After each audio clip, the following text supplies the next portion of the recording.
You're standing in a garage that smells like motor oil and decades of dust. Light cuts through a single window, landing on rusted chrome and cracked leather.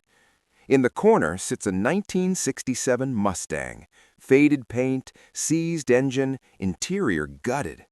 Most people would see scrap metal, a burden, something to haul away. But you see something no one else does. You see what it could become. And that difference, that ability to look at decay and envision resurrection, reveals something extraordinary about how your mind works. Because the people who restore classic cars aren't just fixing vehicles, they're operating from a psychological framework most humans have abandoned. Let me explain. The modern world has trained us for speed, instant results, swipe, click, buy, consume. We've become addicted to dopamine hits that arrive in seconds. But car restorers, they're the opposite. They willingly enter projects that take years. They strip rusted bolts in silence. They search months for a single original part. They sand metal for hours with no visible progress. This requires a personality trait psychologists call high conscientiousness, discipline, patience, and the ability to delay gratification. It's rare, and in a culture built on instant everything, it's becoming rarer. But there's something deeper happening in that garage. When you're rebuilding an engine, something strange occurs. Time disappears. Your mind stops wandering. The usual mental noise, anxiety about tomorrow, regret about yesterday, it all goes quiet. You enter what psychologists call a flow state, complete immersion. Your hands know what to do before your brain catches up. You lose yourself in the rhythm of the work.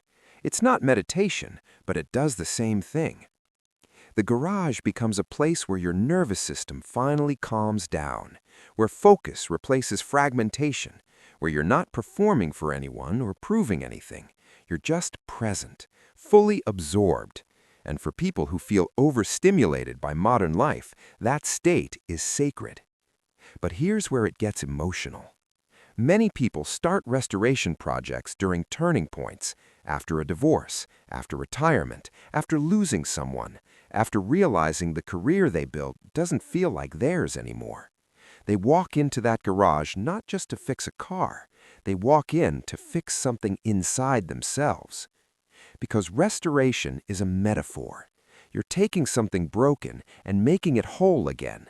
You're proving that damage isn't permanent, that with enough patience, care, and attention, things can be beautiful again. And maybe, just maybe, if you can restore this car, you can restore yourself too. The vehicle becomes a mirror. Every dent you repair, every system you bring back to life, reflects your own process of healing. It's not conscious. Most restorers would never say it out loud, but psychologically, the parallel is undeniable. You're not just rebuilding a Mustang, you're rebuilding your sense of control, identity, and hope. And that's only the beginning. Let's talk about nostalgia. Classic cars don't just represent metal and mechanics, they represent eras. A 1969 Camaro isn't just a vehicle, it's the late 60s. It's freedom, rebellion, optimism. A Ford Bronco from the 70s carries the weight of adventure and simplicity. These cars are time capsules, and when you restore one, you're not just preserving history, you're anchoring yourself to it. Psychologically, nostalgia serves a purpose. It's not just sentimentality. Research shows nostalgia increases feelings of social connection, meaning, and emotional stability. When life feels uncertain, we reach backward for comfort. And for restorers, that connection isn't abstract, it's physical. You can sit in it, drive it, hear the engine rumble the way it did 50 years ago. The car becomes a bridge between who you were and who you are now. It stabilizes your identity in a world that constantly shifts. But there's another psychological thread running through this: control. Think about modern life. Algorithms decide what you see. Economic forces decide what you can afford. Politics, health crises, job markets, they all feel outside your hands. You can't predict them, you can't fix them. And for certain personalities, that lack of control is suffocating. But in the garage, cause and effect are clear. You replace the carburetor, the engine runs smoother. You align the suspension, the ride improves. Every action has a visible result. No ambiguity, no randomness. Just you, your tools, and the machine responding exactly as it should. Psychologists call this an internal locus of control, the belief that your actions directly influence outcomes. And people with high internal locus of control report lower anxiety, greater resilience, and more life satisfaction. Restoration feeds that.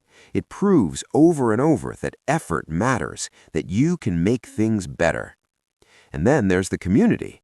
Car restorers don't just work alone. They join forums, attend swap meets, go to car shows. They speak a shared language: carburetors, torque specs, patina versus full repaint. And within that world, respect isn't based on job titles or income. It's based on skill, knowledge, and craftsmanship. You're not judged for being introverted or quiet. You're respected for what you can do with your hands. For people who feel misunderstood in mainstream culture, this is everything. It's belonging without performance, identity without pretense. You become part of something bigger, not through status, but through shared passion and competence. And beneath all of this is something even deeper: legacy. Humans are wired to want to leave something behind. Psychologist Erik Erikson called it generativity, the need to contribute something that outlasts you. Most people chase this through children or careers, but restorers, they chase it through steel and chrome. When you restore a 50-year-old car, you're ensuring it survives another 50. You're passing something tangible into the future, a piece of history, a piece of yourself. It's not about ego, it's about mattering. But here's the twist nobody talks about. You spend 2 years, maybe 5, rebuilding that car. You hunt down original parts. You strip rust. You rewire the electrical system by hand. You solve 100 small problems no one else will ever see. And then, one day, it's done. Engine purrs, paint gleams, everything works. And you feel empty. Not proud, not satisfied, empty. Because the truth is, you didn't fall in love with the car. You fell in love with the process, the structure it gave your days, the purpose it gave your hands, the identity it gave your mind. Finishing the car means losing all of that.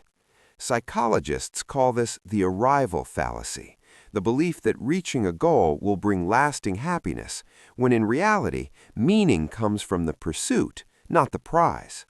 And for restorers, this paradox is brutal, because the garage was never really about the car. It was about having a place where you mattered, where your effort was visible, where time moved differently. So what do most restorers do? They start another project. Not because they're obsessed, but because they've found something modern life rarely offers: a space where patience is rewarded, where focus is natural, where progress is real, and where they can be exactly who they are without explanation. Let's go back to that garage one more time. The Mustang is finished now, parked under that same slanted light. But this time, it's not rusted. It's whole. It's alive again.